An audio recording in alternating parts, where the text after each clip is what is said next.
आप सभी का स्वागत है। भारतीय जनता पार्टी की हमारी वरिष्ठ नेता, भारत सरकार में मंत्री आदरणीय स्मृति ईरानी जी आपको संबोधित करेंगे।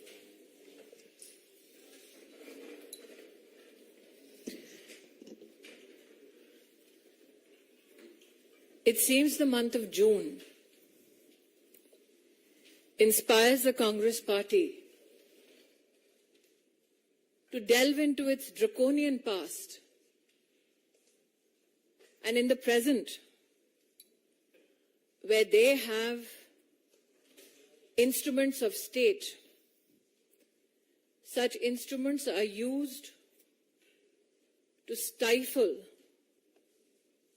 democratic voices from political organizations that ideologically stand against the Congress Party. Leaders of the Bharatiya Janata Party and Karyakartas are in receipt of information with regards to an FIR filed against a position taken by the Bharatiya Janata Party with regards to Rahul Gandhi's US visit. The question that has been left unanswered by the Congress Party is this: is it true that Sri Gandhi met Sunita Vishwanath during his trip to the United States of America? Ladies and gentlemen of the press, you are aware that I myself had done a press conference with regards to George Soros's intentions to destabilize a democratic elected government in India. Question is, when it is known to every Indian what George Soros intends to do, why is Mr. Gandhi hobnobbing with those who are funded by George Soros? It is also evident that this is not the only Soros connection. Even in Mr. Gandhi's Bharat Jodo Yatra in Karnataka, the global vice president of the Open Society Foundation, funded by Mr. George Soros, was found accompanying Sri Gandhi. What is extremely distressing is the link with the Islamic Circle of North America. Those in the public domain who will research how the registration process for NRI interaction with Mr. Gandhi in New York ensued will find contact of a gentleman, Tazim Ansari. Mr. Ansari has an organizational link, it is believed, on the basis of publicly available records with the Jamaat-e-Islami. I attract your attention to a 116th Congress Resolution 160 in the House of Representatives on the 28th of February 2019. This resolution expressed concern about the threat posed to democracy by theocratic groups operating in South Asia. And a part of the resolution speaks about the affiliation between the Islamic Circle of North America and Jamaat-e-Islami. Irrespective of these documents available in public domain, the Congress has neither refuted a meeting between Mr. Gandhi and an individual funded, financially supported by George Soros, nor has the Congress party rejected the role of a certain Mr. Tazim Ansari, who has links with an organization that a US resolution in the House of Representatives openly declares is affiliated to Jamaat-e-Islami.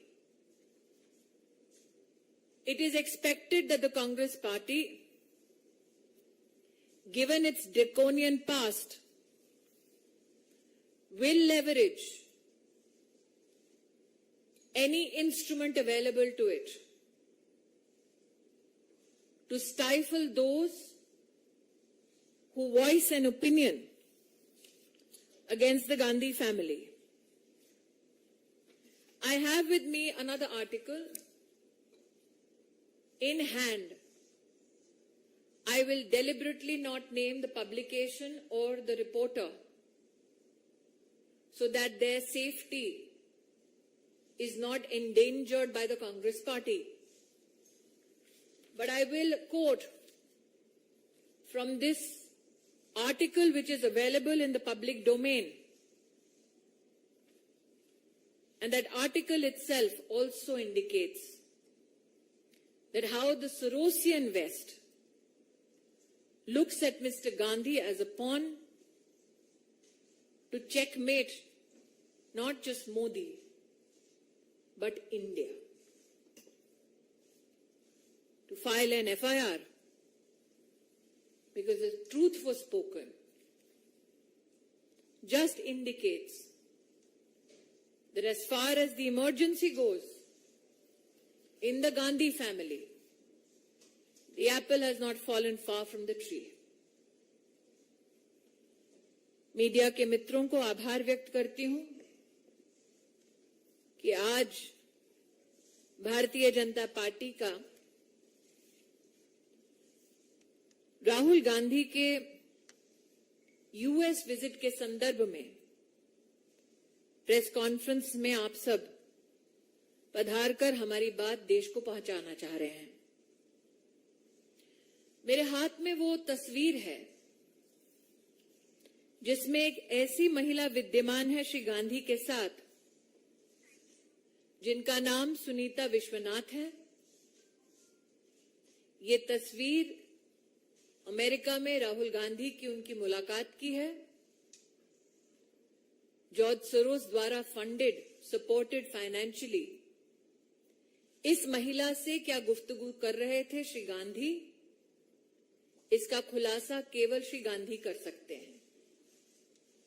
लेकिन प्रश्न ये उठता है, Bharatiya Janata party ने स्वयं इस विषय को पहले भी उठाया था कि किस प्रकार से जॉर्ज सोरोस हिंदुस्तान में लोकतांत्रिक तरीके से चुनी हुई सरकार को हटाना चाहते हैं।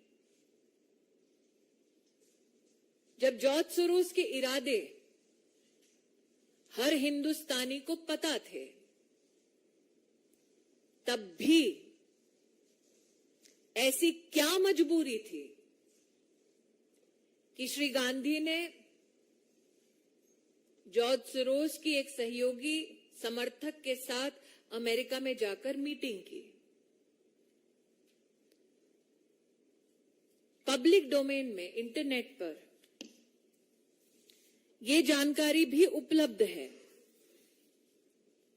कि श्री गांधी की 4 जून की न्यूयॉर्क की बैठक में रजिस्ट्रेशन के लिए एक व्यक्ति का नाम और नंबर दिया गया। उस व्यक्ति के, श्री अंसारी, उनके संबंध पाए गए Islamic Circle of North America से।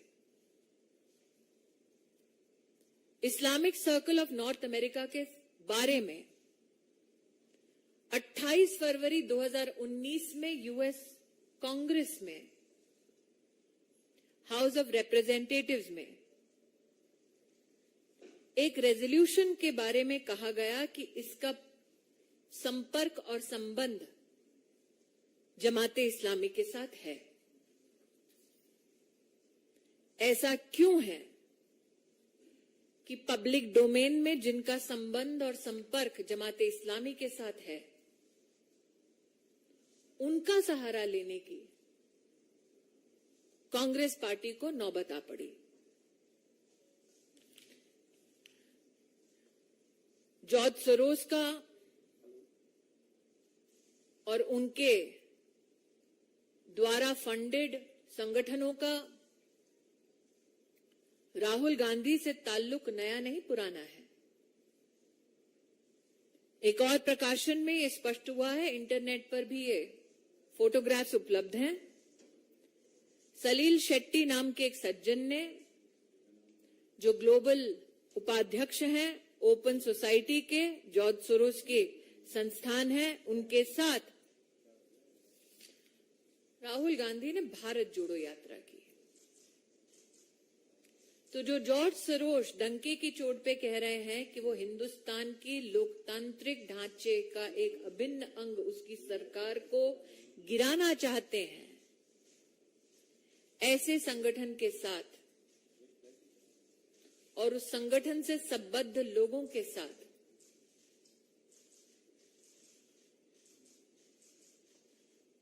क्यों गांधी खानदान अपने रिश्तों को और भी मजबूत कर रहा है? आप सबके ध्यान में आया होगा, भारतीय जनता पार्टी के कार्यकर्ता भी जानते हैं कि इस विषय को उठाने के लिए कांग्रेस पार्टी ने एक एफआईआर दर्ज की। एफआईआर का निश्चित रूप से पॉलिटिकल स्वरूप देश को समझ आता है।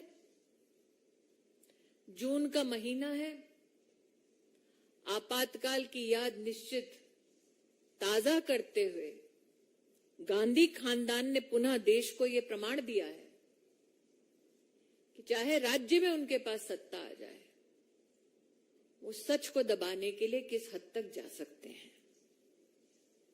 लेकिन सत्य ये है, पब्लिकली अवेलेबल डॉक्यूमेंट्स में, कि जिनका सहारा लेके उन्होंने मीटिंग की,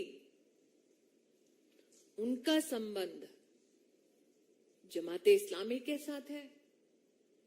जिनके साथ उन्होंने मीटिंग की, उनका संबंध जॉर्ज सोरोस से है। राजनीति नहीं, राष्ट्रनीति की दृष्टि से अगर सोचे तो सवाल वाजिब है कि जो व्यक्ति कहता है कि आपके देश की सरकार को वो किसी भी कीमत पर कितने भी पैसे देकर उखाड़ फेंकेगा, जो विदेशी कहता है, उसके साथ ये रिश्ता क्या कहलाता है?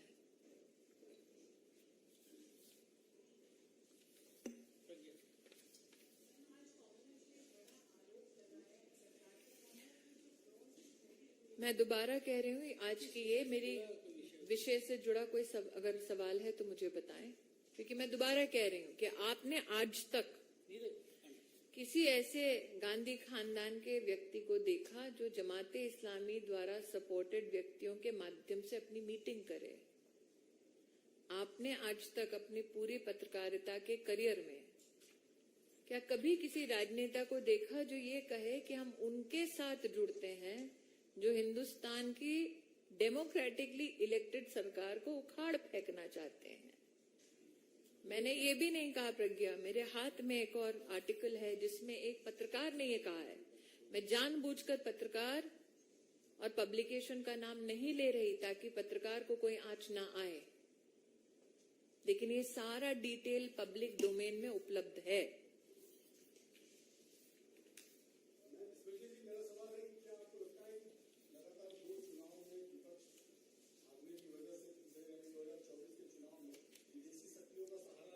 नीरज जी, चुनाव लड़ना, चुनाव हारना और जीतना लोकतांत्रिक प्रतिक्रिया का एक अभिन्न अंग है। लेकिन मेरे जीवन में, कम से कम राजनीति के 20 साल में, मैंने कभी नहीं देखा कि कोई सत्ता के लिए इतना मोहित हो कि वो उनसे हाथ मिलाए जिनका संबंध जमाते इस्लामी से है।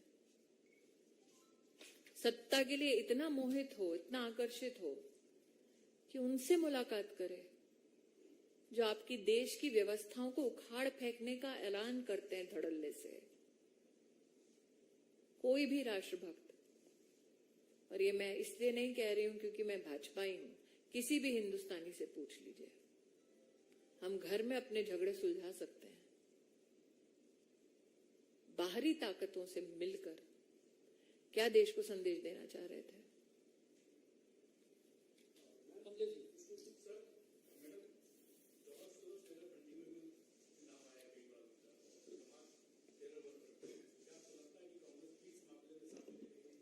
मैं दोबारा कह रही हूं सर, उनका जो रजिस्ट्रेशन का प्रोसेस था उसमें जिस सज्जन का नाम नंबर है अवेलेबल है पब्लिकली, उसका संबंध Islamic Circle of North America के साथ है, जिसका हाउस ऑफ रिप्रेजेंटेटिव्स में ये रेजोल्यूशन कहता है संबंध जमाते इस्लामी से है। ये पब्लिकली अवेलेबल रिकॉर्ड है। तो जो एफआईआर की है उसमें लिखा है एनिमिटी पैदा करने वाला ये वाक्य है। किसके साथ एनिमिटी? जमाते इस्लामी के साथ।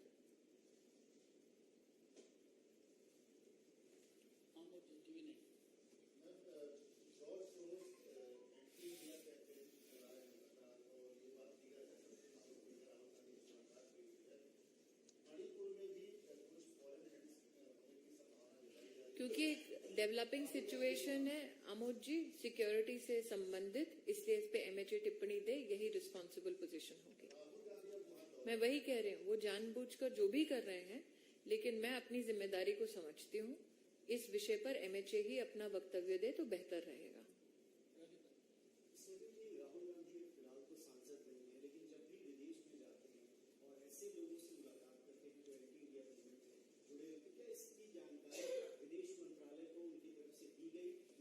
मैं विदेश मंत्रालय की ओर से भारतीय जनता पार्टी के केंद्रीय कार्यालय में कोई भी टिप्पणी नहीं करूंगी। ये विषय विदेश मंत्रालय से संबद्ध है, वही इसके ऊपर टिप्पणी कर सकते हैं। लेकिन मुझे लगता है इस विषय को थोड़ा विस्तार से देखने की भी जरूरत है। मेरी जो प्रेस कॉन्फ्रेंस हुई थी जॉर्ज सोरोस के संबंध में, जिसके बारे में कांग्रेस ने भी अपनी टिप्पणी की थी, उस प्रेस कॉन्फ्रेंस के बाद ये स्पष्ट था कि जॉर्ज सोरोस के हिंदुस्तान के खिलाफ क्या इरादे हैं। तब भी ये मुलाकात क्यों? कांग्रेस ने, मुझे याद है, उस दिन मेरी प्रेस स्टेटमेंट के बाद अपना रिएक्शन दिया था। तब भी ये मुलाकात क्यों? तो ऐसा नहीं है कांग्रेस पार्टी कहेगी जानकारी का अभाव है।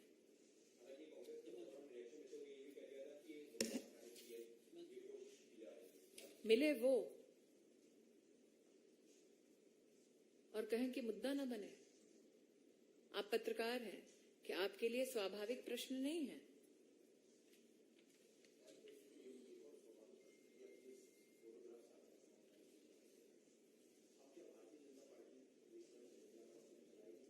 जनता तो जानती है, मुझे लगता है कि जनता तो जानती है, जनता तो जानती है। जॉर्ज सोरोस के बारे में जनता जानती है। क्या राहुल गांधी कहना चाहते हैं वो नहीं जानते?